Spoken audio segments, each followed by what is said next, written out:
আসসালামু আলাইকুম everyone, welcome to Sultana live UK. পরন্তু বিকালবেলা ছোট্ট একটা ব্লগ আপনাদের সাথে শেয়ার করছি।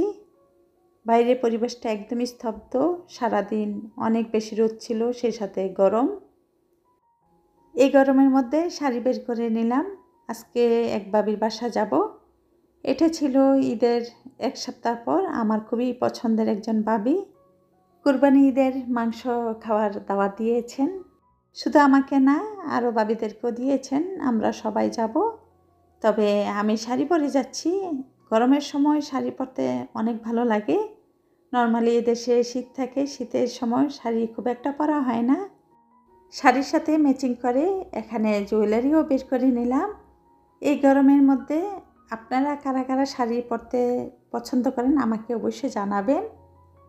আমার খুবই পছন্দের একটা কাতান শাড়ি। এই শাড়িটা আমার অনেক দিন আগের একটা শাড়ি, 7 থেকে 8 বছর আগের একটা শাড়ি।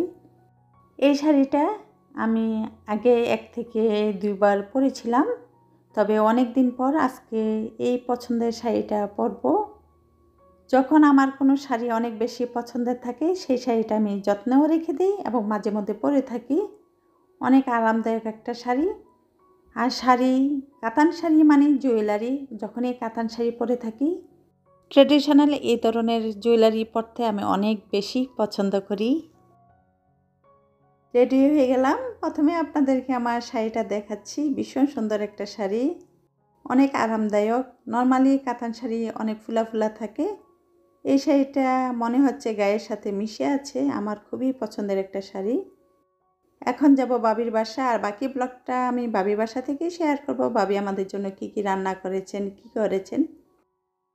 তবে যারা আমার এই ভিডিওটি এখন পর্যন্ত দেখছেন, যদি ভিডিওটি ভালো লেগে থাকে তাহলে ভিডিওতে একটি লাইক দিয়ে চ্যানেলটি সাবস্ক্রাইব করার অনুরোধ করছি।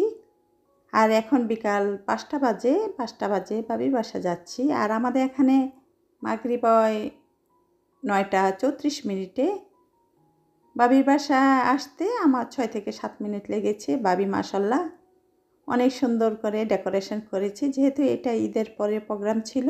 ঈদ মোবারক লিখা টেবিল রানার, সেই সাথে লাইটিং দিয়ে অনেক সুন্দর করে ঘরটা ডেকোরেশন করেছেন।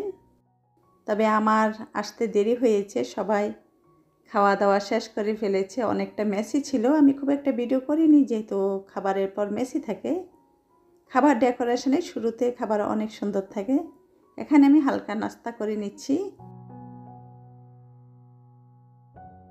আজকে বাবির দাওয়াতটা ছিল কুরবানির গরু মাংস খাওয়ার। এখানে বাবি বড় একটা পাতিলে কুরবানির গরু মাংস রান্না করেছেন। মাশাল্লাহ মাংসটা এত বেশি মজার ছিল।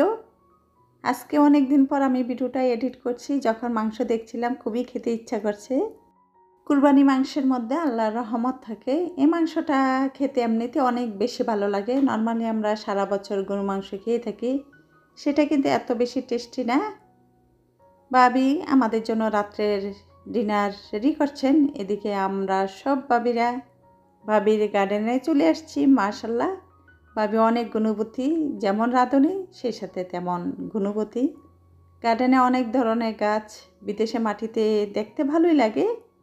এটা আপেল গাছ, ছোট্ট একটা টপে বাবি আপেল গাছ লাগিয়েছেন। গাছের মধ্যে আপেল ধরে আছে। এই গাছটা দেখতে এত বেশি ভালো লাগছিল, মাশাল্লাহ। আর বাবির এই পাশে ফুলের ছোট্ট বাগান, টপের মধ্যে বিভিন্ন ধরনের ফুল লাগিয়েছে। এই ফুলগুলিও দেখতে অনেক ভালো লাগছিল। যারা ফুলকে ভালোবাসে তারা কিন্তু মানুষকেও ভালোবাসে। বাবি আমাদেরকে অনেক ভালোবাসে। বাবি প্রায় সময় ওনার বাসা আমাদেরকে ডেকে থাকেন। এই ভিডিওটি অবশ্যই বাবি দেখবেন। বাবিকে অনেক অনেক ধন্যবাদ জানাচ্ছি, এত সুন্দর একটা আয়োজন করে আমাদেরকে কুরবানির মাংস খাইয়েছেন। বাবির গার্ডেনে অনেক ধরনের গাছ, গার্ডেনটা কিন্তু বিশাল বড়। লাউ গাছ, সিম গাছ, টমেটো গাছ। আমি কিন্তু গার্ডেনের শেষ পর্যন্ত যাইনি, তাহলে অনেকটা ভিডিও করতে পারতাম। আমি আপনাদেরকে দূর থেকে একটু দেখাচ্ছি। বিশাল গার্ডেন, সেখানে অনেক বাবিরা আছে। আমি শুধু সামনের সাইডটা ভিডিও করেছি। এদিকে বাবি টেবিলটা সাজিয়েছেন আমাদের জন্য। এখানে কুরবানির গরু মাংস, সেই সাথে নান রুটি এবং আটার রুটি, অনেক মোটা মোটা আটার রুটি ছিল, যেটা কিনা পাকিস্তানি রেস্টুরেন্ট থেকে কিনা। আমি বার্মিংহামে এই প্রথম এই ধরনের আটা রুটি খেয়েছি, খুবই ভালো লাগছিল। আমি প্রথমে নান রুটি খাইনি, আটা রুটি খেয়েছি। আমার কাছে নতুনত্ব লাগছে। খেতে খেতে আপনাদের কাছ থেকে বিদায় নিচ্ছি। যারা আমার আজকের ব্লগটি দেখেছেন তাদেরকে জানাই অসংখ্য ধন্যবাদ। জাজাকাল্লাহ খাইরান।